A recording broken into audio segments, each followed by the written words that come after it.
Past লাইফের একটা কর্মফল সে যদি ভোগ না করে, এটা শাস্ত্র মতে, সে যদি সেটা ভোগ না করে তাহলে তার এই জীবনে ক্যারি ফরওয়ার্ড হয়ে যাবে সেই কর্মফল, সেটা ভালো হোক বা খারাপ।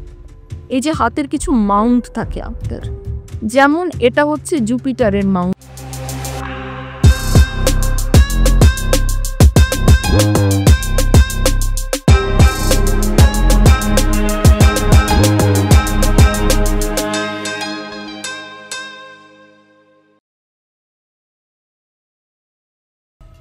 ঋদ্ধি সিদ্ধি কৃষ্ণমূর্তি ইনস্টিটিউটের ফাউন্ডার এবং প্রেসিডেন্ট প্রফেসর স্বাতী ঘোষাল আজকে আমাদের সঙ্গে উপস্থিত রয়েছেন। ইনি একজন numerologist, Vedic astrologer, KP astrologer, ভৃগুনন্দী জ্যোতিষ নিয়ে পারদর্শী, অ্যাঞ্জেল হিলিং, লামাফেরা, রেইকি জানা একজন মানুষ, যিনি প্রফেশনাল বাস্তুর সঙ্গে অনেকদিন ধরে যুক্ত, যিনি অ্যাস্ট্রোলজি বিভিন্ন বিষয়ে পারদর্শী একজন মানুষ। আজকে আমরা কথা বলেছি আপনি বিয়ের আগে ঠিক কী বিষয় নিয়ে জেনে নেওয়া উচিত একজন অ্যাস্ট্রোলজারের থেকে। আজকে আমরা কথা বলেছি জেমস্টোন নিয়ে। আপনারা অনেকেই জেমস্টোন পড়েন, কিন্তু সেই জেমস্টোনগুলি অনেক সময় কাজ করে না বা অনেক মানুষ সঠিকভাবে ফল পান না। সেই জেমস্টোনগুলির সঠিক আপনারা কীভাবে ব্যবহার করতে পারবেন এবং জেমস্টোন কোনটা সঠিক, এছাড়াও আমরা কথা বলেছি অ্যাঞ্জেল হিলিং, লামাফেরার মতো বিষয় নিয়ে। দেখে নিন আজকের এই পডকাস্টটি শুধুমাত্র এসএসএন কম্পোজার। ম্যাডাম নমস্কার। আমাদের প্রথম প্রশ্ন আপনার কাছে যেটা থাকবে যে আমরা দেখি ডেট অফ বার্থ বা নিউমারোলজির ক্ষেত্রে, আপনি নিউমারোলজির একজন এক্সপার্ট, আরও বিভিন্ন বিষয় রয়েছে, সেগুলো আমরা আসবো। একই ডেট অফ বার্থে প্রচুর মানুষ জন্মায়। এই প্রশ্নটা মানুষও জানতে চাই উত্তরটা। তাদের সকলেই একই রকম রেজাল্ট বা একই রকম সাকসেস বা ফেলিয়ার, একই তাদের জীবনের রেজাল্ট কেন হয়? তো এখানে কি হয়, একটা মানুষ জন্মেছে এবং সারাটা দিন হচ্ছে 24টা ঘন্টা, প্রত্যেক 2 ঘন্টা অ্যাপ্রক্সিমেট 2 ঘন্টা অন্তর অন্তর লগ্নটা মানুষের চেঞ্জ হয়। এবং অ্যাস্ট্রোলজিক্যালি যেটা হয় সেটা হচ্ছে 27টা নক্ষত্র, 12টা ভাব এবং 9টা প্ল্যানেট নিয়ে পুরো বিষয়টা। তো অ্যাস্ট্রোলজিক্যালি আমি যদি বলতে চাই, সেক্ষেত্রে 2 ঘন্টা যে লগ্নটা, একটা মানুষের যে লগ্ন একটা সময়ে জন্মালো, ঠিক 2 ঘন্টা পর তার লগ্নটা আবার চেঞ্জ হয়ে যাচ্ছে, আবার তার 2 ঘন্টা পর আবার অন্য লগ্ন আসছে। মুন একটা সাইনে 1.25 দিন থাকে। মুন যে সাইনটা থাকে সেটা তার রাশি হয়, এবং মুন যে স্টারে থাকে সেটা তার নক্ষত্র হয়। তো একটা মানুষ যখন জন্মালো তখন সেই একই সময় সেই 2 ঘন্টার মধ্যে আরো অনেক মানুষ জন্মালেন, কিন্তু প্রত্যেকের জীবনের পথটা আলাদা আলাদা হয়। কারণ এই যে 2 ঘন্টার যে লগ্নটা হলো, তার ভেতর কিন্তু ছোট ছোট, আমাদের কৃষ্ণমূর্তি পদ্ধতি অনুযায়ী আমরা সাবলর্ড থিওরি বলি, সেই সাবলর্ড অর্থাৎ এই যে প্ল্যানেটসগুলো, প্ল্যানেটস ওয়াইজ প্রতিটি প্ল্যানেটের এবং প্রতিটি প্ল্যানেটের আন্ডারে আবার 9টা ভাগে সাবলর্ড থাকে। এটা হয়তো মানে সাধারণ মানুষটা খুব একটা বুঝতে পারবে না, কিন্তু ওই সাবলর্ডের ভিত্তিতে মানুষের জীবনের জায়গাটা চেঞ্জ হয়। সাবলর্ড 3 থেকে 5 মিনিট থাকে, অর্থাৎ যে মানুষ 10টায় জন্মেছে আর যে মানুষ 10টা 15-এ জন্মেছে, জায়গাটা কিন্তু একটু আলাদা হয়ে গেল।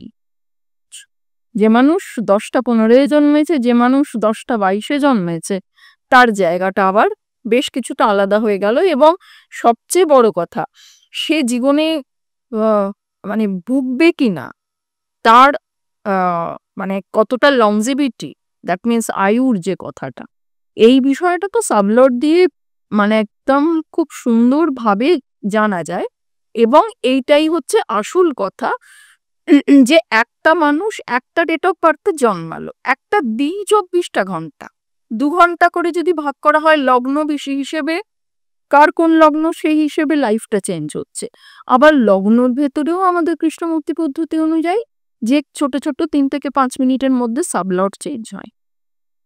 তো সুতরাং একটা ঘন্টায় কতবার সাবলর্ড চেঞ্জ হচ্ছে। এবার অ্যাসেন্ডেন্ট অনুযায়ী যার যেটা সাবলর্ড, সেটার পরেও সেটার ভিত্তিতে আবার অন্যান্য বিষয়গুলো চেঞ্জ হচ্ছে। সুতরাং মানুষের জীবন চেঞ্জ হবেই, এইভাবেই মানুষের জীবন পাল্টে পাল্টে যায়, একটা মানুষের থেকে আলাদা মানুষ। এবং ডেট অফ বার্থটাকে নিউমারোলজি একটা ডেট অফ বার্থ মানে আমরা নিউমারোলজি নিয়ে সেই ডেট অফ বার্থের উপর কাজ করি। এবং এটা বলতে গেলে আরো ২-৪ কথা বলতে হয়। সেটা হচ্ছে ডেট অফ বার্থটা গোটা দিন নেই। দিনের ভাগটা আমি বললাম। কিন্তু ডেট অফ বার্থের ভেতরেও আরো একটা বিষয় যেটা থাকে সেটা হচ্ছে নাম্বারস এর ভাইব্রেশনস। সেই নাম্বারস এর ভাইব্রেশন এর উপরেও কিন্তু বিষয়টা চেঞ্জ করে। একটা ডেট অফ বার্থ মানেই কিন্তু তার সেই নিউমারোলজির ভিত্তিতে একটা আমরা কোর চার্ট তৈরি করি।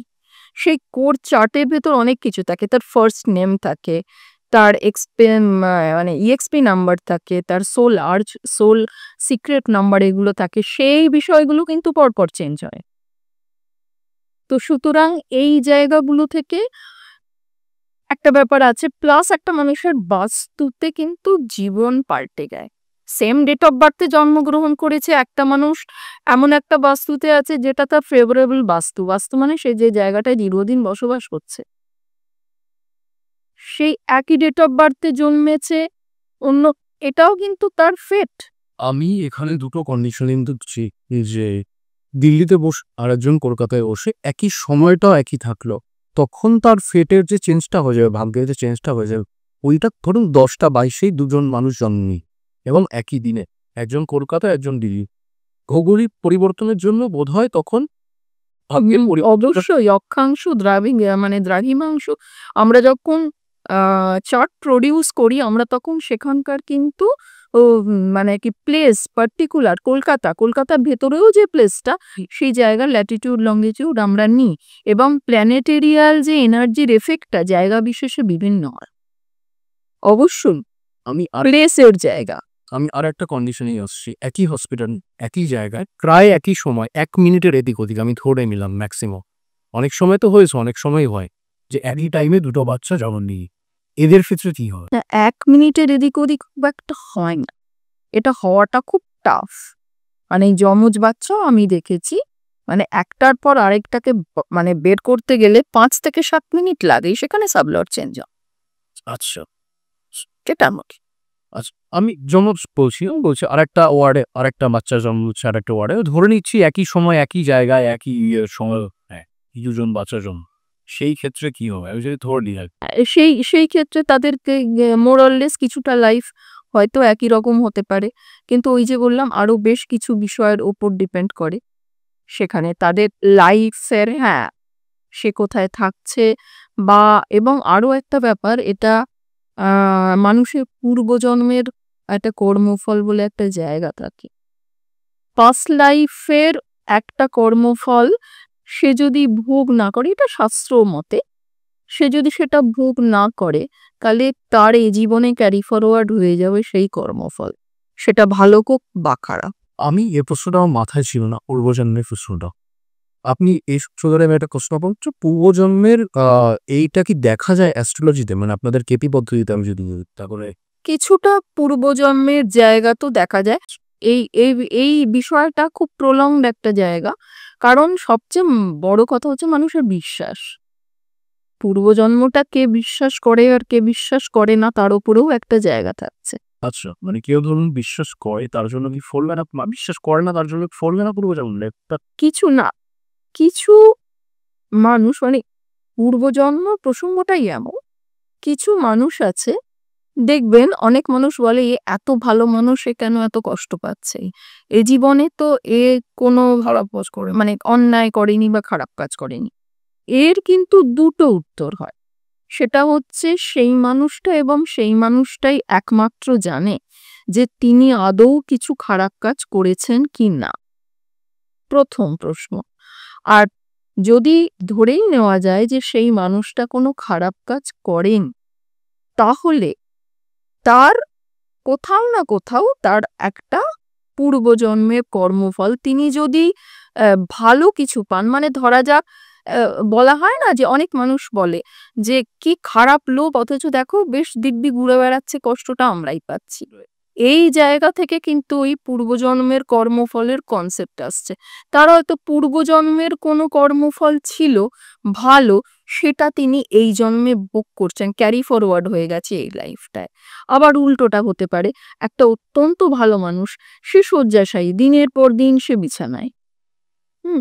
সেখানে আমরা বলি, আমরা তো ঈশ্বর নয়। সবচেয়ে বড় কথা হচ্ছে আমরা সবকিছুই স্পিরিচুয়ালি দেখি, স্পিরিচুয়ালিটির আলোয় দেখি। স্পিরিচুয়ালিটি আ আর লজিক এই দুটোর মধ্যে বিবাদ নেই, কিন্তু দুটো একদম আলাদা জায়গা।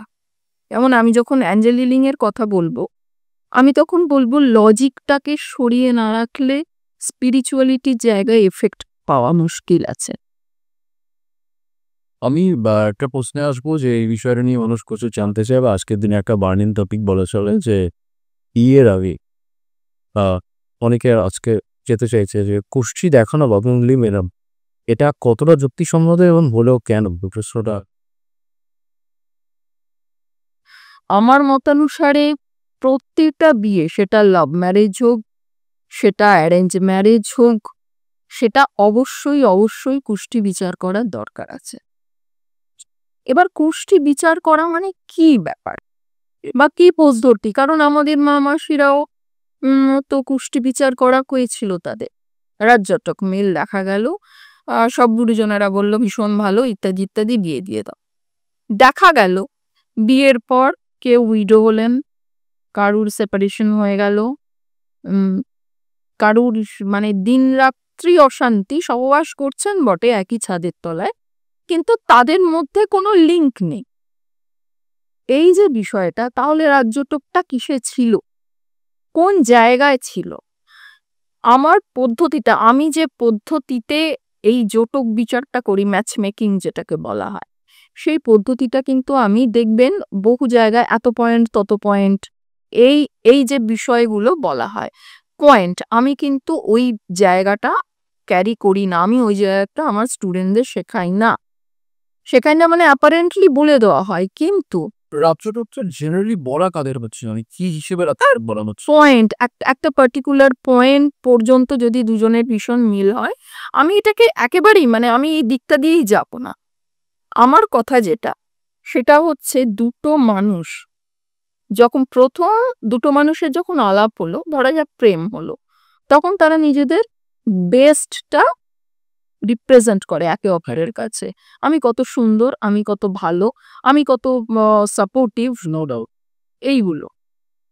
পরের যেই এলো একসঙ্গে যখন তারা পরস্পর বসবাস করতে শুরু করলো, তখন কিন্তু তাদের রিয়েলিটি দেখতে শুরু হলো এবং তাদের এতদিন গুণটা প্রকাশ পাচ্ছিল, এবার দোষটা প্রকাশ পেল। স্বাভাবিক, একটা মানুষ শুধু গুণ বা শুধু দোষে হয় না, দোষে গুণে ভরা মানুষ হয়। সেই জায়গা থেকে অনেকগুলো মিলের জায়গা আসে। প্রথম হচ্ছে মনের মিল, মতের মিল এবং শারীরিক মিল। দাম্পত্যর জন্য এই বিষয়গুলো ভীষণ জরুরি। কারুর শুধুই মনের মিল হলো, কিন্তু ফিজিক্যাল আর্জের জায়গাটা মিলল না। কারুর অসম্ভব ফিজিক্যাল আর্জ, কারুর একেবারেই ফিজিক্যাল আর্জ নেই। সেই জায়গায় কিন্তু এই অশান্তিটা কোর্ট পর্যন্ত গড়ায়। এরকম বহু কেস দেখেছি, আমার ক্লায়েন্টেরই অনেক কেস দেখেছি। আবার মনের মানে কিছু মানুষ সেগুলো অ্যাস্ট্রোলজিক্যালি এফেক্ট করে, সেগুলো আমরা দেখি চার্টে কার কে মানে কিরকম। সে মনের ভালোবাসাটাকে সে মানে ভালোবাসা বলেই মনে করে না, তার ফিজিক্যাল ভালোবাসাটাই ভালোবাসা। তাহলে এই বিষয়গুলো তো দেখতে হবে। একটি মেয়ে যে মানে প্রথম মন থেকে ভালোবাসা, তারপর সেটা দিয়ে শরীরে পৌঁছনোটা বিশ্বাস করে, তার সঙ্গে যে পুরুষটির বিয়ে হয়েছে সে মন টনের ধার ধারে না, তো মিল হবে না। ঠিক উল্টোটা হলেও তাই। তাহলে কি দেখা দরকার জটক বিচারে? অত্যন্ত খারাপ ক্রিমিনাল একটা মানুষের সঙ্গে একজন নারী খুব ভালোভাবে দাম্পত্য অতিবাহিত করতে পারে, তারা সুখী হতে পারে। আবার অত্যন্ত ভালো কোনো পুরুষ বা নারী সেখানে মানে দেখা যাচ্ছে তার পাশের জন তাকে সহ্য করতে পারছে না, তার কাছে সে ভালো নয়, কিন্তু পাড়া প্রতিবেশী আত্মীয় স্বজন সবাই বলছে এ তো সোনার টুকরো, একেবারে ছেলে হোক মেয়ে হোক। তার কারণ হচ্ছে এই মনের মিল, মতের মিল, শারীরিক মিল। সেই চার্ট দুটোকে ম্যাচ করাতে হয়। চার্ট দুটো কিভাবে? অনেকগুলো পদ্ধতি। আমি ম্যাচ মেকিং ওয়ার্কশপ করেছি রিসেন্ট। আমি ম্যাচ মেকিং ওয়ার্কশপের মাধ্যমেই শেখাই, অনলাইন অফলাইন সবকিছুই। তো বিষয়টা কি? বিষয়টা হচ্ছে যে একটি পুরুষ, এই যে করোনা পিরিয়ডটা গেল না, প্রচন্ড কোভিড পিরিয়ডে তো সব চাকরি টাকরি চলে গেল। তো একটি পুরুষ যে বেসরকারি একটি জায়গায় কাজ করত এবং তার চাকরিটি চলে গেছে, তো সে তখন তার ওয়াইফকে বলছে যে দেখো, আমি ভাবছি অ্যাস্ট্রোলজিতে আমার খুব ইন্টারেস্ট আছে, আমি অ্যাস্ট্রোলজিটা একটু শিখবো, শিখে এটা একটা পেশা করি। সেই নারীর দুটি উত্তর হতে পারে। তার নারীর প্রথম কথা হচ্ছে যে তুমি করো, তুমি একদম, আমি তোমার সাপোর্টে আছি, তুমি যাই করবে আমি তোমার সাপোর্টে আছি, তুমি এগিয়ে যাও। তার মানে পুরুষটি কনফিডেন্স পেল, বুস্ট আপ হলো, পজিটিভিটি গেন করলো। এটা একটা ভালো জায়গা জটক বিচারের। এটা আমরা পঞ্চতত্ত্ব দিয়ে দেখি। একটা এই যে 5 এলিমেন্টস আছে আমাদের, যে পঞ্চতত্ত্ব, আমাদের water element, air element, fire element, earth element and space element. এই পঞ্চতত্ত্ব পুরোটাই পঞ্চতত্ত্ব। আমরা উঠছি, হাঁটছি, নিঃশ্বাস নিচ্ছি, মৃত্যু, মানে ভূমিষ্ঠ হওয়া, সব পঞ্চতত্ত্বর আন্ডারে। তো সেই বিষয়টা তো পরে আসছি। তো এই যে পঞ্চতত্ত্বর মধ্যে অগ্নিতত্ত্ব আগুন মানে কিভাবে ছড়ায়, কার সাপোর্ট পেয়ে ছড়ায়, বায়ুর, বাতাসের। তাহলে এই দুটো মানুষের যদি অগ্নিতত্ত্ব এবং বায়ুতত্ত্বর একটা স্পেসিফিক মিল হয়, তার মানে স্ত্রী বায়ু দিচ্ছে অগ্নিকে ছড়াতে, যে তুমি মানে একদম তোমার এটা ফুলফিল করো, তোমার মনোগত ইচ্ছেটা তুমি করো, আমি তোমার সাপোর্টে আছি, যা হোক হয়ে যাক, আমি তোমার পাশে আছি। এটা একটা। আর একটা উত্তর কি হতে পারে, তুমি যা খুশি করো, তুমি মাস গেলে যেমন আমার হাতে এত হাজার টাকা দিতে, তোমায় সেই টাকাটা আমাকে যেভাবে হোক দিতে হবে, সে তুমি কি করছো না করছো আমার দেখার দরকার নেই। তাহলে সেটা ভালো হলো না? সেটা ভালো হলো না। এই বিষয়গুলো, অর্থাৎ স্বামী স্ত্রী বলুন, যে কোনো রিলেশন বলুন, সেটা দাঁড়ায় কিন্তু একটা মেলবন্ধন, একটা মানসিক মেলবন্ধন, সাপোর্টিভ মেলবন্ধন, পজিটিভ মেলবন্ধন। সেই জায়গা থেকে জটক বিচার, মনের মিল, শরীরের মিল, মতের মিল এবং জটক বিচারের আরেকটা বিষয় আছে, আমি রেখাবিন্দু দিয়ে জটক বিচারের একটা জায়গা করি, যে শারীরিক মিলটাও আপনারা এই 5টা এলিমেন্টের মধ্যেই দেখতে পান। ওকে। আর রেখাবিন্দু যেটা বলছি, রেখা মানে কি, চলবে টানা, তার মানে দাম্পত্যটা কন্টিনিউয়াস। আর বিন্দু হচ্ছে ফুল স্টপ, ছেদ পড়ে গেল। এগুলো অনেকগুলো, মানে আমি আমার ক্লাসে মানে করাই বা ওয়ার্কশপে করাই, ম্যাচ মেকিং এর গুলো আলাদা কনসেপ্ট। এছাড়াও ডেট অফ বার্থ দিয়ে ম্যাচ মেকিং এর আলাদা একটা কনসেপ্ট হয়, সেটা পাত্রর ডেট অফ বার্থ, পাত্রীর ডেট অফ বার্থ প্লাস করে একটা পয়েন্টে একটা চার্ট, একটা টেবিল করাই আমি। সেই টেবিলে সেটা যদি 50 পয়েন্টসের ওপরে হয়, তাহলে বলতে পারি যে বিয়েটা দিতে পারেন। এবার আরেকটাও কথা আসছে এখানে, কোনো পাত্রর বাবা আমার কাছে কোনো শখ নিয়ে এলো যে আমি এই মেয়েটির সাথে আমার ছেলের বিয়ে দিতে চাই, বা ছেলে ইন রিলেশনশিপ মেয়েটির সাথে আছে, কি কি হবে একটু জানতে চাই। প্রথম কথা হচ্ছে, ম্যাচ মেকিং এ যদি একে অপরেরটা দেখলাম, এতগুলো পদ্ধতি মিলিয়ে একটা মডার্ন, এগুলো পদ্ধতিগুলো আগেকার দিনের পদ্ধতি না, আগেকার দিনে নিশ্চয়ই গুরুত্ব আছে, তার উপরে কেপি পদ্ধতির মধ্যে আপনারা না, এটা কিন্তু কেপি পদ্ধতির কিছুটা ইউজ করি। এটা মানে আমি তো মানে কেউ তো আমাকে এসে বলবে না এটা এই পদ্ধতিতে করুন, আমার রেজাল্ট পাওয়াটা নিয়ে কথা, অ্যাকচুয়াল রেজাল্ট পাওয়াটা নিয়ে কথা। তাহলে আমি এখানে সংখ্যাতত্ত্ব ইউজ করি, আমি এখানে বিভিন্ন অ্যাস্ট্রোলজিক্যাল মেথড ইউজ করি। এবং একটা কথা কি বলতে যাচ্ছিলাম এই মুহূর্তে, হ্যাঁ, যদি দেখা যায় পাত্রর পাত্র চার্ট ইটসেলফ আমি যদি দেখি যে তার বিবাহিত জীবনটা অসুখী, অসুখী তো অনেকের, কিন্তু তার একটা লিটিগেশনের জায়গা আছে বা কি, তাহলে কিন্তু পাত্রের বাবাকে সরাসরি বলতে হবে যে আপনি যে পাত্রীর সঙ্গেই বিয়ে দিন না কেন, এই জায়গাটা থাকবেই। এই জায়গাটা থাকবে, সেটাও জরুরি বলাটা। এবং মানে আমরা যখন মানে এটা আমার মানে ব্যাপার, একটু সঠিক কথা সরাসরি বলতে হয়। সেটা একটা মানুষ, এটা আমার পার্সপেক্টিভ। সত্যি কথা অপ্রিয় হলেও বলাটা খুব এটা তো একেবারেই জরুরি, কারণ তা না হলে তার মনে হতে পারে এই মেয়ের সাথে বিয়ে করি বা এই ছেলের সাথে বিয়ে এক্স্যাক্টলি তখন। এবং বিবাহিত জীবনটা, আমি তো বলবো যেকোনো কিছুর থেকে লাইফের এই বিবাহিত জীবনটা জরুরি। একটা 25-30 বছর পর্যন্ত বাবা মার কাছে, তারপর একটা মেয়ে মানে বলো বা একটা ছেলে বলো, সেখানে তার পুরো, সে যদি 70 বছর বাঁচে তাহলে তার রেস্ট 50 to 60 ইয়ার্স তার কিন্তু ওই মানুষটার সাথে কাটান। তাহলে প্রচন্ড জরুরি ওই পাশের মানুষটার সাপোর্ট পাওয়া। আমি এই বিয়ে এবং অ্যাস্ট্রোলজি এই বিষয়টা নিয়ে আরেকটু ডিটেলসে যেতে চাইছি। সেটা হচ্ছে যে আপনারা যে পদ্ধতিগুলোর কথা বলেন, এখন ব্যক্তিগতভাবে মানে কোনটাকে অ্যাকিউরেট বেশি মনে হয়, যে ভবিষ্যতে দেখেন যে না এটা বেশি অ্যাকিউরেট হয়েছে বা এই বিষয় মানে পদ্ধতির কথা বলছে। রাইট, যে আপনি বলুন আমরা অনেকগুলো পদ্ধতির সাহায্যে এই যে আমরা চেষ্টা করি, তো কোনটা কি মনে হয় সবচেয়ে বেশি অ্যাকিউরেট? বা আমি তো কৃষ্ণমূর্তি পদ্ধতি নিয়েই কাজ করি, যেটা কৃষ্ণমূর্তিজির অনুযায়ী। অবশ্যই কৃষ্ণমূর্তি পদ্ধতি আমি যদি বলি কাউকে শিখতে, তাহলে দুটো পদ্ধতি অবশ্যই শিখতে বলবো।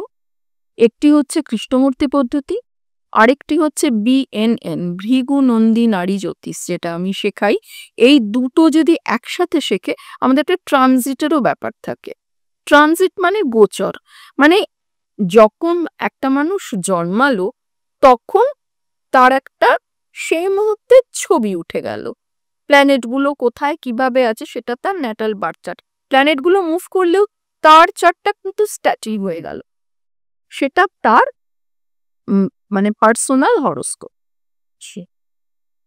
এইবারে সেই পার্সোনাল হরোস্কোপের ওপর ট্রানজিটের কিছু মুভমেন্ট, এই যে সময়ে সময়ে বলে না আমার ভালো সময় কখন আসবে, আমার খারাপ সময় কখন আসবে, এই বিষয়টা দুটো বিষয়ের উপর নির্ভর করে। একটা হচ্ছে DBA, যেটাকে আমরা বলি কেপিতে দশা ভুক্তি অন্তরা, আর একটা হচ্ছে ট্রানজিট। মানে এই দশা কি অন্তর, যেটা বলুন এটা কি অন্তর্দশা মহাদশা এইটাই? দশা মানে যেটা সাধারণ মানুষ বলে মহাদশা বা দশা না, দশা ভুক্তি আমরা কেপিতে বলি, এটাকে বলা হয় অন্তর্দশা। আর অন্তরা যেটা বলি সেটা প্রত্যন্তর দশা। এইটা এবং তার সঙ্গে ট্রানজিটের মেলবন্ধন। ট্রানজিটে শনি হয়তো হয়তো অনেকেরই ছক কিছুটা এক, দেখা যাচ্ছে স্যাটার্ন, এখন যে স্যাটার্নের নক্ষত্রে করছে, গোচর করছে সে, এবং মানে প্রত্যেকটা সাইনে তো 3টে করে নক্ষত্র আছে। তো একটা সাইন মানে 30 ডিগ্রি, সেটাকে কমপ্লিট করতে গেলে 3টে নক্ষত্রের ওপর দিয়ে সেই প্ল্যানেটটিকে পাস করতে হবে। তাহলে সেই 3টে নক্ষত্রের ওপর দিয়ে যে 2.5 বছর ধরে পাস করছে স্যাটার্ন, একটা 30 ডিগ্রি 2.5 বছরে অতিক্রম করছে, এবং 3টে আলাদা আলাদা নক্ষত্রর যে টাইম পিরিয়ডটা, একটা মানুষ কিন্তু 3 রকম ভাবে ফল পাবে। শনি অমুক সাইনে গেল মানেই আমার 7.5 শুরু হলো, 7.5 এই কনসেপ্টটা কিন্তু ঠিক। 7.5 কনসেপ্টটা বেশ কিছুটা আলাদা। সেটা আমি ম্যাডাম এবার জেমস্টোন নিয়ে চলে আসবো, বা আজকে পাথর রেমেডি অ্যাকচুয়ালি কতটা কাজ করে। আমরা তো অনেকেই পড়ি, অনেক সময় পড়ি, এবং আমি ব্যক্তিগতভাবে অনেককে করে এটাও বলতে শুনেছি যে আমার চেঞ্জ হয়েছে, অনেকে বলে আমার কোন পরিবর্তন হয়ে দেখতে পাইনি। আচ্ছা, সেই জায়গা থেকে পাথর রেমেডি কতটা কাজ করে এবং করলেও না করলেও তার কারণটা কি থাকে? প্রথম কথা হচ্ছে জেমস্টোন অবশ্যই কাজ করে। আমি একটা ছোট স্টোরি বলছি। একজন আমার পরিচিত, তো সে আমাকে একটা মানে হঠাৎই মানে কল করে, এবং কল করে বলে যে ম্যাডাম একটা খুব বিপদে পড়ে গেছি, আমাকে একটু হেল্প করুন। কি সে কি করেছে, এটা অনেকের ক্ষেত্রেই আমি দেখেছি ঘটে।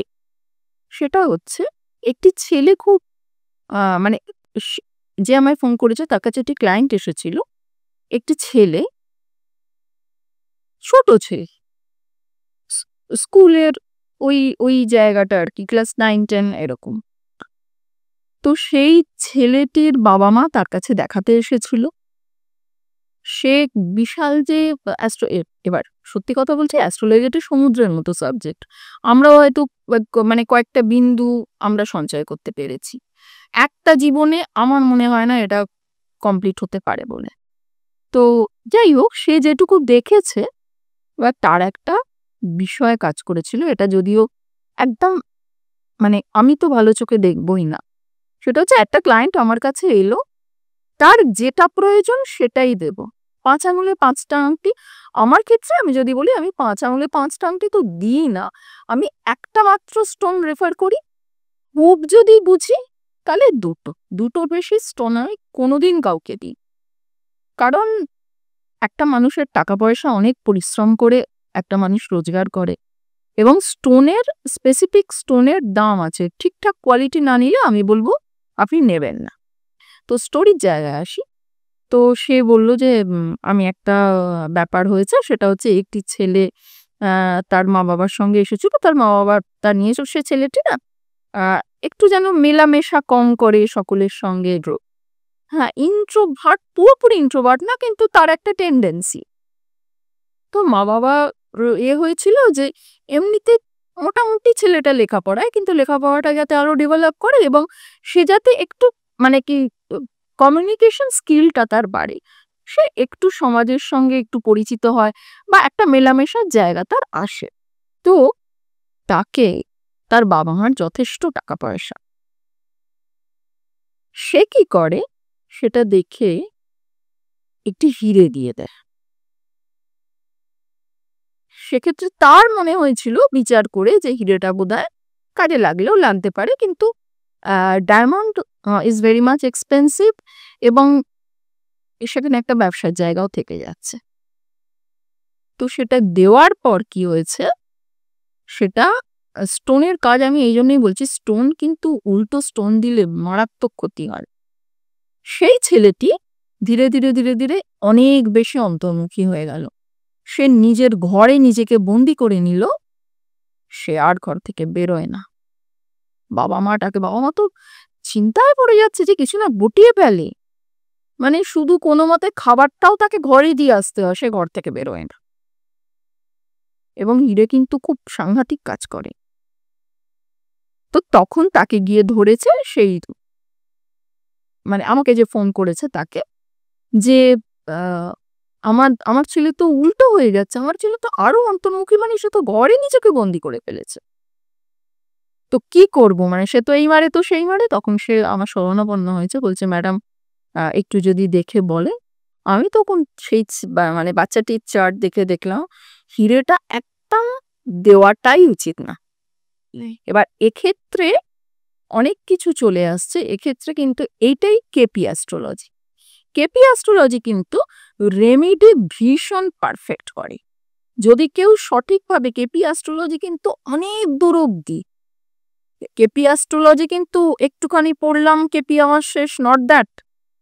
কেপি অ্যাস্ট্রোলজি ঠিকভাবে পড়তে গেলে ২ বছর, তো আমার কাছে তো ২ বছর লাগবেই, তবে আমি তৈরি করে দিতে পারবো। সেই জায়গা থেকে আমি সেই মানে ছেলেটির চার্ট দেখে আমি বললাম, তুমি ইমিডিয়েট, তুমি অত্যন্ত অন্যায় করেছো। তুমি যা প্রফিট করেছো, যা করেছো, সেখান থেকে তুমি নিজে একটা ঠিকঠাক পান্না কিনে তুমি তাকে পান্না দাও, হিরেটা হাত থেকে খোলাও। বলতে সে সঙ্গে সঙ্গে তাকে বলেছে যে আপনাকে টাকা পয়সা কিছু দিতে হবে না। আমি একটা মানে আমি তো মানে আমি এই বিষয়গুলো আমি নিতে পারি না। মানে আমি এমনি আমি অপ্রিয় সত্যি কথা হয়তো ক্লায়েন্টের মুখের ওপর বলি, সত্যিটা আমি বলে দিই, প্রথম কথা। দ্বিতীয় কথা, এই যে অন্যায় জিনিসগুলো হয়তো সে ইচ্ছাকৃত করেনি, হয়তো সে দেখে বুঝেছে তার বোঝাটা ঠিক নয়, বা সে কেপি জানে না হয়তো। কেপি না জানলেও মানে অনেক কিছুই ঠিক, কিন্তু আমি বললাম হয়তো তার কোথাও না কোথাও কোনো ভুল হয়েছে। তো আমি যখন তাকে চোখে মানে আঙুল দিয়ে দেখালাম যে তুমি কি করেছো তুমি জানো হিরেটা দিয়ে, সঙ্গে সঙ্গে ডায়মন্ডটা খোলালো। আমি ডায়মন্ড তুমি আর একটাও পয়সা নেবে না ওনাদের থেকে, তুমি পান্না করো, রেফার করো। বলে পান্না সেই ছেলেটি নিজে পান্না কিনে তাদের দিয়ে তাকে পড়িয়ে আস্তে আস্তে আস্তে আস্তে আস্তে আস্তে ডেভেলপ, মানে মোটামুটি বুঝেছি। এটা তো ম্যাজিক নয়, কোনো রেমেডি ম্যাজিক নয়, কোনো রেমেডি ম্যাজিক নয়। পড়লাম আর একেবারে আমার সব চেঞ্জ হয়ে গেল তা না। সবচেয়ে বড় কথা হচ্ছে অ্যাস্ট্রোলজি কিন্তু ভাগ্যকে পাল্টাতে পারে না, এগুলো মিথ্যে কথা। অ্যাস্ট্রোলজি তোমার ভবিষ্যৎটা কতটা ভালো বা খারাপ তোমাকে গাইড করতে পারে। অ্যাস্ট্রোলজি তোমার প্রচন্ড প্রতিবন্ধকতাকে একটু রেমেডি দিয়ে হালকা করতে পারে। কিন্তু কি মানে আমি যদি একটা ছোট্ট এক লাইনের উদাহরণ দিই, তাহলে আমি বলবো যে তোমার পাটা কাটা যাওয়ার কথা ছিল, তোমার কাটা গেল, কিন্তু পুরো পাটা না, পায়ের একটা আঙুল। রাইট। আর জেমস স্টোনের হ্যাঁ বলো তুমি কি বলছো। বিষয় হচ্ছে জেমস্টোনটা সায়েন্টিফিক্যালি শরীরে কি হয়? সায়েন্টিফিক্যালি বলতে দেখো, জেমস্টোনটা তো একটা তো বস্তু, তো gemstone actually composed of atoms arrange in a specific pattern. এবার this atomic pattern vibrates the certain মানে এনার্জি, যেটা আমাদের শরীরের সঙ্গে সিঙ্ক্রোনাইজেশন হয়। ঠিক আছে, এটা এক কথায় মডার্ন সায়েন্সে এটা নিয়ে অনেক কিছু হচ্ছে। এবং এই যে ভাইব্রেশনস এর কথা বললাম, এই ভাইব্রেশনস এর সঙ্গে কোয়ান্টাম মানে কি কোয়ান্টাম মেকানিক্স এর একটা জায়গার একটা মেলবন্ধন আছে। এটা একটা প্রলংড জায়গা, এটা তো একটা ছোট জায়গায় বোঝানো যাবে না। কিন্তু এই যে সার্টেন ফ্রিকোয়েন্সিস, মানে এই যে আমি বলছি যে প্যাটার্নটা ভাইব্রেট করে একটা সার্টেন ফ্রিকোয়েন্সির সঙ্গে, এবং আমি যেটা বলতে চাই, which are believe two interact with the energy with our human being bodies. হ্যাঁ, এবারে জেমস্টোনের কথায় আমি যদি আসি, জেমস্টোন স্পেশালি দু রকম হয়, একটা হচ্ছে ট্রান্সপারেন্ট, একটা হচ্ছে ওপেক। এই যে জেমস্টোন সেলাররা বলে ম্যাডাম ট্রান্সপারেন্সি রেখেছেন, এরকম ভাবে বলে দেখতে, মানে সেটা কতটা ট্রান্সপারেন্ট। এই যে এই যে আমি হাতে পড়ে আছি পোখরাজ, পোখরাজ, রুবি মানে চুনি, এমারেল্ড মানে পান্না, হ্যাঁ, ইয়েলো স্যাফায়ার, ব্লু স্যাফায়ার, এইগুলো হচ্ছে ট্রান্সপারেন্ট জেমস্টোন। ট্রান্সপারেন্ট জেমস্টোন একটা ফ্রিকোয়েন্সি, সে মানে তার সারফেসের উপর সানলাইট পড়ে। সোলার সিস্টেমটা আমরা তো জানি, সান হচ্ছে একদম সেন্টার অফ এনার্জি, সমস্ত শক্তির উৎস, এবং তার মানে অনেক কিছু আছে, সেন্ট্রিপেটাল ফোর্স, সেন্ট্রিফিউগাল ফোর্স, এগুলো পুরো মানে বৈজ্ঞানিক জায়গা। এবং সমস্ত প্ল্যানেট তাকে সেন্টার করে উপবৃত্তাকার পথে ঘুরে চলেছে, এবং কোনো না কোনো অ্যাট্রাকশনে সেই এনার্জি কিন্তু তাদের অদল বদল হয়। এবং এই যে সারফেস, যেটা আমি ট্রান্সপারেন্ট জেমস্টোনের কথা বললাম, তার সারফেসের ওপর তার একটা কাটিং থাকে, সেই ট্রান্সপারেন্সি এবং তার কাটিং এর ওপর যে সান রেটা মানে পড়ে, তার মানে অ্যাবজর্বেশন দেখা যায় এরকম আস্তে আস্তে কনভার্জ হয়ে যায়। একটা জেমস্টোন যদি হাতে তুলে দেখো, তাহলে ওপরটা তার ট্রান্সপারেন্ট এবং নিচেটা তার একটা কনভার্জ হয়ে গেল। ওই এনার্জিটা কনভার্জ হয়ে আমাদের ট্রান্সমিশনে চলে গেল। এবারে এই যে ট্রান্সমিশনটা হলো, এটা কোথায় হলো? আমাদের যে শরীরের মানে আকুপ্রেশার পয়েন্ট থাকে দেখবে বেবি, তার সঙ্গে কিছুটা মেলবন্ধন বা আরো অনেক কিছু আছে। এই যে হাতের কিছু মাউন্ট থাকে আমাদের, যেমন এটা হচ্ছে জুপিটারের মাউন্ট, যেটা ইন্ডেক্স ফিঙ্গার তর্জনী, তার নিচে মাউন্ট থাকে। প্রত্যেকটা ফিঙ্গারের নিচে নিচে সেই প্ল্যানেটের মাউন্ট থাকে। তো যখন সেই মানে ওপরের রেটা পড়লো, সান রেটা পড়লো, সেখান থেকে ফ্রিকোয়েন্সি অ্যাবজর্বেশন হলো, সেখান থেকে সেই কনভার্ট জায়গাটায় এনার্জি মানে সেখান থেকে আমাদের বডিতে ট্রান্সমিট হলো, এবং সেই মাউন্টের জায়গা দিয়েই কিন্তু গেল।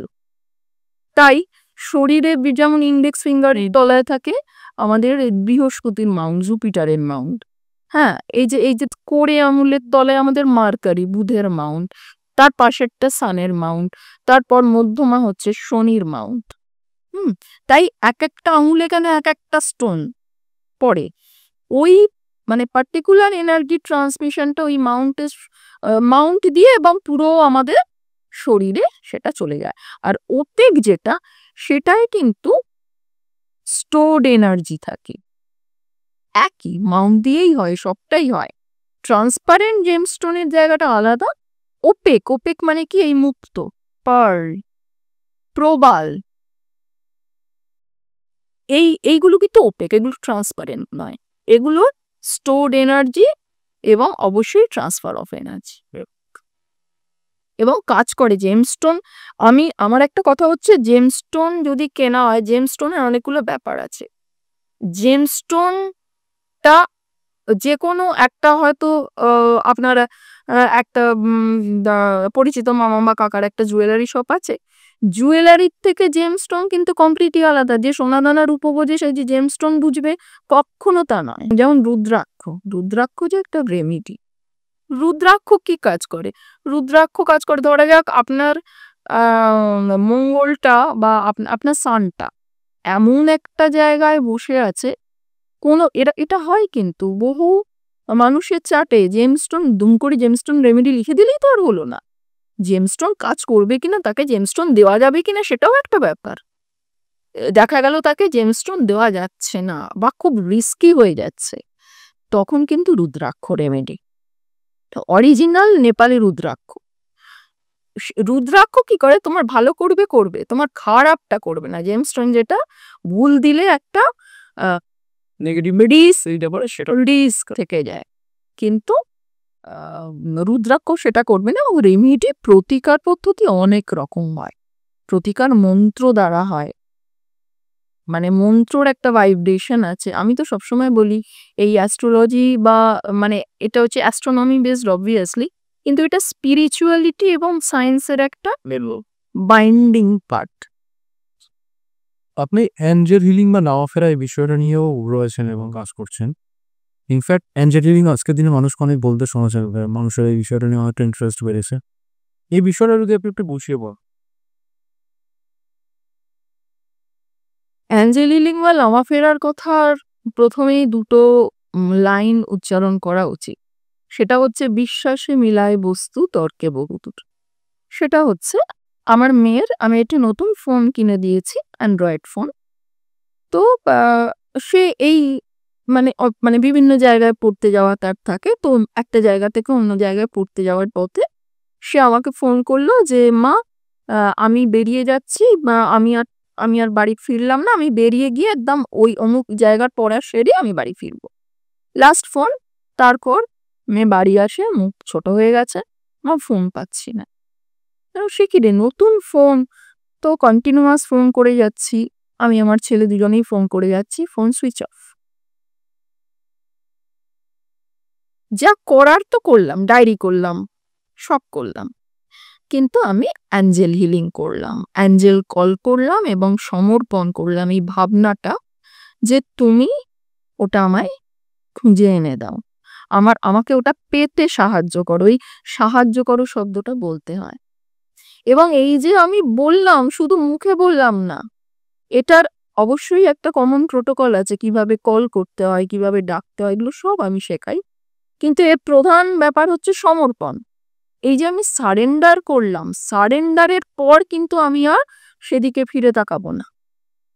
এই যে তোমাকে আমি একটা কাজের দায়িত্ব দিলাম, দিয়ে যদি তোমাকে আমি 14 বার ফোন করি যে কাজটা হলো, তুমি কি বলবে? বিরক্ত হয়ে বলবে যে আমাকে তাহলে দায়িত্বটা দিয়েছেন কেন, তাহলে আমি আর করবো না, আপনি এটা নিয়ে ভাবুন। তো সেই জন্য সমর্পণ মানে সারেন্ডার, সেই জায়গাটা সারেন্ডার। আমি আর দ্বিতীয়বার ওটা নিয়ে চিন্তাই করলাম না। আমি রাত্রিবেলা অনলাইন ক্লাস করছি, ক্লাস শেষ হয়েছে, রেকর্ডিং দিই, রেকর্ডিংটা অফ করে আর কথা বলছি, আমার ফোনে একটি ফোন বললো যে আপনার কি ফোন হারিয়েছে? আমি বললাম হ্যাঁ, আমার মেয়ের ফোন হারিয়েছে।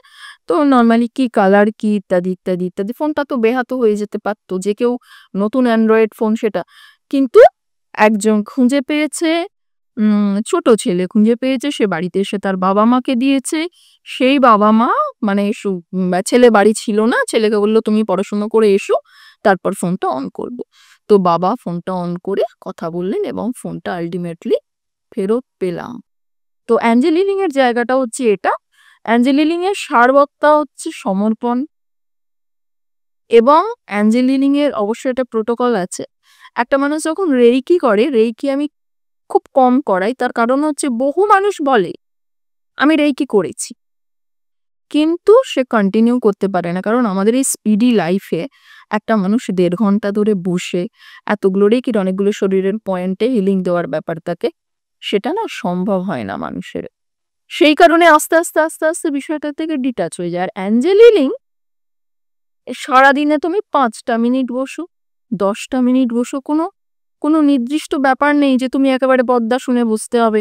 তুমি বাসে, ট্রেনে যেতে যেতেও অ্যাঞ্জেল হিলিং এর সেই জায়গাটা করতে পারো। কোথাও কোনো বাধা প্রতিবন্ধকতা নেই। এবার লামাফেরা। লামাফেরা খুব স্ট্রং একটা বৌদ্ধিক পদ্ধতি, ভীষণ স্ট্রং। লামাফেরা অ্যাঞ্জেল হিলিং এও মানে ডিস্টেন্স হিলিং হয়। ধরা যাক তুমি এখানে বসে আছো, তোমার বাবা ব্যাঙ্গালোরে। ভিডিও বলবো না, ভিডিও কল নয়, কিচ্ছু নয়, শুধু মানে কি ভাইব্রেশন পাঠানো, ডিস্টেন্স হিলিং যেটাকে বলে। অ্যাঞ্জেল হিলিং এও সম্ভব।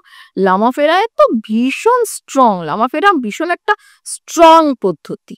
লামাফেরায় কিছু মানে হাতে স্টিক, একটি স্কেচু মালা, একটি স্পেশাল ড্রেস এগুলো লাগে। কিন্তু লামাফেরা যদি মানে কোনো পেশেন্ট, কেরম বহু পেশেন্ট আমার কাছে আসেন, মানে ফিজিক্যাল এবং মেন্টাল দুটো জায়গায় কিন্তু ঠিক করা যায়। একটা পদ্ধতি, সময়বান কি বলেছি, সবটাই কোনোটাই ম্যাজিক নয়। একটা পদ্ধতি, তাকে শুইয়ে পড়তে হয় এবং অত্যন্ত ভালো একটা শুদ্ধ একটা পদ্ধতি, যেখানে ফিজিক্যাল প্রবলেম তো অবশ্যই ঠিক হয়, মেন্টাল প্রবলেমও অবশ্যই ঠিক হয়। আমি কোরারিটা নিয়ে জানতে চাইবো। অনেক মানুষ যাদের ডেট অফ বার্থ থাকে না, অ্যাস্ট্রোলজাররা বলেন যে তাহলে আমরা কোরারিটা করবো না। এই কোরারি পদ্ধতিটা সম্পর্কে স্পিকটা দিয়ে বলেন যে কোরারিটা কি অ্যাকচুয়ালি। কোরারি পদ্ধতিটা না অ্যাকচুয়ালি এমন বহু মানুষ দেখবে আছে, আগেকার মানুষ। আমার একটা খুব মজার কথা মনে পড়ছে। একজন বলেছিল যে আমার এরকম টাকা পয়সা আসছে না। আমি কি করবো ম্যাডাম, আপনার বার্থ ডিটেলসটা দিন। বললো কত 1800 কত সালে বাংলা, ঠিক আছে, এর কনভার্ট করে নেওয়া যাবে। এত সালে ভাদ্র মাসে যেদিন ওই অমুকের গোয়ালে অমুক গরুটা জন্মেছে, সেই দিনে মা বলেছিল আমার জন্ম। এবার আমি তো কোন গোয়ালে কোন গরু জন্মেছে আমি বললাম যে ঠিক আছে, আমি বুঝতে পেরেছি। বলে তিনি হোরারি করার ব্যাপারটা হচ্ছে যাদের ডেট অফ বার্থ নেই বা হয়তো দিনটা মনে আছে, সময়টা নেই। এবার আমি কি করি, যাদের আছে ধরো ডেট অফ বার্থ, আমি তাদের একটা বিষয় করে চাটে হাত দিই, সেটা হচ্ছে বিটিআর, বার্থ টাইম রেকটিফিকেশন। হয়তো সে বলছে 4:50, আমি ওই সাবলোডে এদিক ওদিক করে তাকে কয়েকটা প্রশ্ন করতে হয়, বিশেষ বিশেষ জীবনের ঘটনা এবং বিশেষ কিছু, বা তার কোনটা কি ভালো লাগে বা কি, সেটা করে আমি বিটিআরটা কারেক্ট টাইমে আসি। অর্থাৎ সে আমায় বলছে 4:50 PM, আমি দেখলাম তার 4:57, বা হয়তো তার 3 মিনিট আগে। ওই যে বললাম সাবলট চেঞ্জ হয়। এই বিটিআরটা না করলে না কোনো ক্লায়েন্টের প্রপার প্রেডিকশনই হয় না, সেই জন্য বিটিআর। এবার যে সমস্ত মানুষের নেই, তাদের কিছু আমায় দেবার নেই, সেখানে কি হয়, সেখানে তো আমি বিটিআর করতে পারছি না, আমি কিছুই করতে পারছি না। তখন কিন্তু কোরারি বলা হয় একটা ডিভাইন ওয়েপেন, মানে ঐশ্বরিক একটা অস্ত্র। হোরারি করার কয়েকটা জিনিস আছে, তখন তাদের ক্ষেত্রে হোরারি করতে হয়। কি করতে হয়, তাদের তো পার্সোনাল বার্থ চার্ট নেই। তখন নিয়মটা হচ্ছে, সে যে সময়টায় আমাকে প্রশ্নটা করলো, এবং প্রশ্নটা করতে হবে তার যখন প্রচন্ড জানতে ইচ্ছে করছে, ঠিক আছে, তার মেন্টাল আর্চটা সুপার ডিগ্রিতে থাকা দরকার। সে প্রশ্ন করলো, ধরা যাক আমি তখন কোনো শপিং মলে আছি, তো আমি টাইমটা দেখে নিলাম। এবার সেই অনুযায়ী আমি যেখানে বসে আছি সেই প্লেস অনুযায়ী আমি চার্ট বানালাম তার, এবং আমি হয়তো তাকে বললাম আপনি অমুক সময় ফোন করবেন। তো সেই সময়টায় সেই সময়ের যে চার্টটা, সেই চার্টটা আমি যখন তৈরি করছি, তখন যদি কেউ আমায় ডাকলো, একটা ফোন চলে এলো, ডিসকার্ড, সেই হোরারি চার্ট আর সত্যি কথা বলবে না। শান্ত পরিবেশে আমি বলি হোরারি চার্ট করা, আমি আমার স্টুডেন্টদের যেটা শেখাই সেটা হচ্ছে ডিপ ব্রেথ নেবে 10টা, ইনহেল এক্সেল, শান্ত করবে নিজেকে, এমন জায়গায় বসবে যেখানটা তুমি শান্ত, যেখানে তোমার বা মাথায় আর অন্য চিন্তা থাকবে না।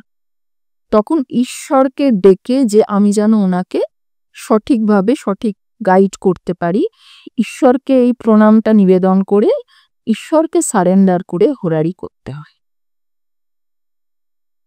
এবং 100% মেলে, 100% মেলে।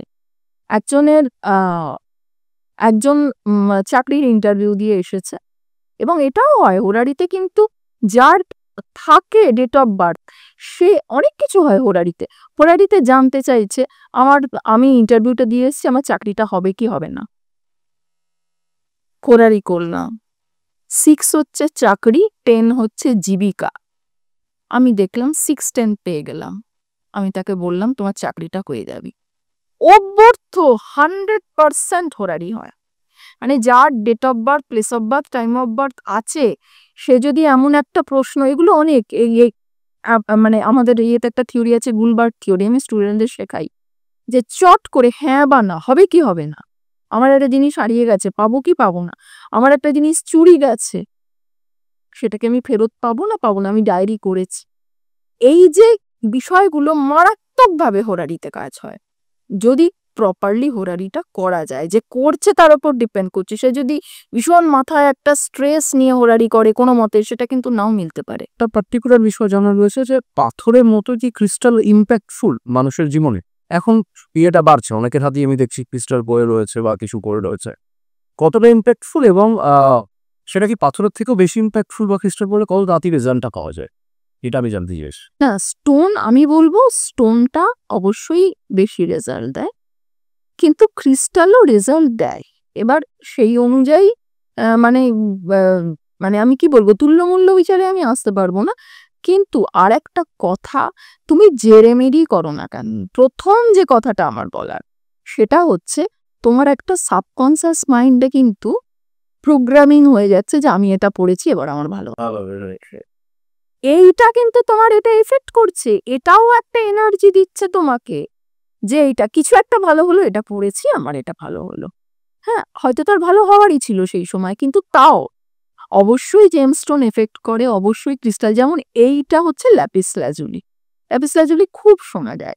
এইটা হচ্ছে কারোর কনফিডেন্সের অভাব হচ্ছে, অবজেক্টিভ হতে পারছে না কেউ, একটা বিষয় করতে গিয়ে সে বিষয়টা যেন কোথাও নড়ে যাচ্ছে, আরো অন্য 4টে বিষয় নিয়ে গুলিয়ে গেছে। হ্যাঁ, তার যে অবজেক্টিভ লাইফের বা তার যে কনফিডেন্স, এবং তা আরো অনেকগুলো ক্রিয়েটিভিটি নষ্ট হয়ে যাচ্ছে কারুর, বা ক্রিয়েটিভিটি আনতে পারছে না। সে ভাবছে আমি ভীষণ ড্রয়িং, আমার দারুণ, আমি এটা প্রদর্শনী করব, করে উঠতে পারছে না। সেটার জন্য অনেক কিছু তার ভেতরেও, কিন্তু সেখানে আমি বলবো ল্যাপিস লাজুলি। এবং এটা কিন্তু মিসিং নাম্বারের ওপরেও, তোমার ডেট অফ বার্থটা ক্যালকুলেশন করে যে নাম্বার মিসিং, সেটা যদি ল্যাপিস লাজুলির সঙ্গে যায়, তাহলে আমি বলবো অবশ্যই ল্যাপিস লাজুলি পড়ো। এবং এই ক্রিস্টালের এফেক্ট, ক্রিস্টাল এবার অনেক রকম বাজারে বেরিয়েছে, দেখবে এটার ভেতর কোনো স্বচ্ছতা নেই। মানে এগুলোর ভেতর রুদ্রাক্ষর বিড করা আছে, সেই জন্য এগুলো কাজ করে, সব কিন্তু কাজ করে না। তাহলে বুঝে পড়তে হবে। এবং অবশ্যই ক্রিস্টালের একটা ব্যাপার তো আছে, এই ক্রিস্টাল ভীষণ রকম এনার্জিকে গেইন করে। একটা একটা একটা জিনিস প্রত্যেককে এটা মানে বলতেই পারি আমি, যে তুমি আগে বিপি মাপো, তোমার বিপিটা মাপো, ঠিক আছে? তুমি দেখলে তোমার ব্লাড প্রেশারটা কত। এইবার তুমি এই ব্রেসলেট ক্রিস্টাল যেটা, সেটা তুমি হাতে পরলে, হাতে পরার মানে ধরো একদিন বাদে বা বেশ কয়েক ঘন্টা বাদে তুমি পড়া অবস্থায় বিপি মাপো, তোমার বিপি ফ্লাকচুয়েট করেছে, তার মানে কি ইট ওয়ার্কস। এটাই তো প্রমাণ। আমি আপনার কাছে লাস্ট একটা আমার যেটা প্রশ্ন রয়েছে, যেহেতু অনেক মানুষের কাছে অ্যাস্ট্রোলজারের কাছে যাওয়ার সেই সামর্থ্য নেই, আমাদের তো জন্মছক জন্মের সময় তৈরি হয়ে গেছে, এগুলোর বাদ দিয়ে যদি একটা মানুষের জীবনে কিছু চেঞ্জেস আনা যায়, মানে যেটা আমি আপনার সঙ্গে ধরুন অ্যাস্ট্রোলজারের একটা চেঞ্জেস তার কাছে যাওয়ার সামর্থ্য নেই, সে নিজে এমন কি করতে পারে? ফর অ্যান এক্সাম্পল, মেডিটেশনের কথা আপনি হয়তো করছেন, সে নিজে ব্যক্তিগতভাবে এমন কি করতে পারে যাতে এইগুলোতে ইম্প্যাক্ট করতে পারে তার নিজের ব্যক্তিগত জীবনে বলুন, বা সে তার অ্যাস্ট্রোলজি ভালো ফলটাই নিতে পারছে, কিন্তু কোনো পাথর শত ধারণ করে নয়, আর নিজের ব্যক্তি জীবনে সে পরিবর্তন আনতে কি করে পারে? এটা আমার সার্ভার শেষ ক্লোজ করতে। ব্যক্তিগত জীবন বলতে ধরা যাক কারোর কোর্ট কেস কাছারির একটা ব্যাপার সে দেখেছে বা তাকে হয়তো কেউ বলেছে বা সঠিক প্রেডিকশনই করেছে যে তোমার কোর্ট কেসের একটা ঝামেলা, কিন্তু তার খুব সামর্থ্য নেই পাথর নেওয়ার। হ্যাঁ, তোমার থাকবে। আমি সেখানে বলবো এটা খুব হয়তো সাধারণ মানুষ ভাববে যে এটা আবার কি ধরনের রেমেডি। আপনি কোর্ট চত্বর রোজ একবার করে ঘুরে আসবেন, মর্নিং ওয়াক হোক ইভিনিং ওয়াক, আচ্ছা, ঠিক আছে? আপনি কোর্ট চত্বরে ঘুরবেন, সেরকম হলে একটু লস্যি খেলেন, দেখবেন কোর্ট চত্বরে এইসব থাকে, ফ্রুট জুস, লস্যি, একটু যদি আপনার পক্ষে সম্ভব হয় আপনি খেলেন, একটু এর সঙ্গে গল্প করলেন, একটু দেখলেন, ঘুরলেন, কিচ্ছু না, রোজ কোর্ট চত্বরটাকে টাচ করবেন। আচ্ছা, তোর কি লাভ হবে? লাভ হবে মানে এই যে নেগেটিভ ভাইব্রেশনটা ছিল যে তোমার কোর্টে যেতেই হবে, তোমার একটা সিচুয়েশন এমন হবে, সেটা সম্পূর্ণ না কাটলেও তার এফেক্টটা কিন্তু একটু পজিটিভিটি অনেকাংশে কাটতে পারে। অনেকাংশে। যেমন কারোর হসপিটালাইজেশন বা জেল যাত্রা 12 হাউস থেকে 12 হাউস থেকে দেখা হয়, সেই জায়গা থেকে অনেক ইন্টারেক্ট হচ্ছে 12th হাউসে কেতু থাকলে কি জেল যাত্রাটাকে মানে কোনোভাবে দেখা হয় বা এরকম কোনো ব্যাপার রয়েছে? এটা তো সাডেনলি মাথায় না, 12 হাউসে সবসময় সেটা আরো অন্যান্য প্ল্যানেট দেখতে হয়, কিন্তু দ্বাদশ ভাবটা খুব গুরুত্বপূর্ণ। 12 হাউসে কেতু একটা প্রচন্ড মোক্ষের জায়গা দেয়, সবকিছু ত্যাগ মনে হয় যেন সব ছেড়ে বেরিয়ে যায়, একটা ত্যাগের জায়গা দেয়। এবং দ্বাদশভাবে কেতু আমি বলবো সাধারণ মানুষের পক্ষে একদম ভালো না, একেবারেই ভালো না। তো যাই হোক, 12 হাউসের যে হসপিটালাইজেশন বা কি, আমি তাকে বলবো যে অনেক অনেক মানুষ আছে মানে অনেকের উপকার করে, একটা আশেপাশে কারোর কিছু হলো তাকে নিয়ে হসপিটাল দৌড়লো, এবার দেখা গেল সেই মানুষটার ব্যক্তিগতভাবে যদি চার্টে হসপিটালাইজেশন তাকে, সেই যে এই লোকের উপকার করছে, এই যে সকলকে অ্যাম্বুলেন্সে করে নিয়ে ছুটছে, আশেপাশে আত্মীয় স্বজন সেখানে কিন্তু তার সেই জায়গাটা কাটছে, যতটা এফেক্ট হবার নেগেটিভ এফেক্ট হবার কথা ছিল সেই মানুষটার উপর ততটা এফেক্ট হলো না। তাই আমি বলবো কারো যদি হসপিটালাইজেশনে যে মানে কি জায়গা থাকে, ওই হসপিটালেও কোর্টের মতো ঘুরে আসুন। এবারে কি মানুষ তো হসপিটালে এমনি এমনি ঘুরতে যাবে না, আত্মীয় স্বজন যাই হোক অন্তত তাকে সাহায্য করার জন্য একটু যাবে। ম্যাডাম অসংখ্য ধন্যবাদ, আজকে আপনি এলেন এবং আমরা বিশেষ কিছু বিষয় নিয়ে যেগুলো আমার অ্যাস্ট্রোলজিক্যালি জানার ছিল এবং আমার মনে হয় অডিয়েন্সের জানার ছিল, যেমন বিয়ের সময় বিষয় বা পাথর জেমস্টোনের ব্যাপারটা আমি পুরো ক্লিয়ার করলো। ইনফ্যাক্ট অ্যাঞ্জেলিং লামাফেরের মতো বিষয়টা নিয়ে আমি আগে কখনো কথা বলি না। তোমার কাছে এসে আমার খুব ভালো লাগলো, তোমার ডাকটা সত্যি উপেক্ষা করতে পারিনি, ভীষণ ভীষণ, আর তুমি মানুষটাও বড্ড ভালো। একটা তো ভাইব্রেশন থাকে একটা মানুষের সামনের মানুষটার জন্য, তো তোমাকেও আমার খুব ভালো লেগেছে। ভবিষ্যতে আবার যখন ডাকবে আমি উপস্থিত হব। Thank you so much.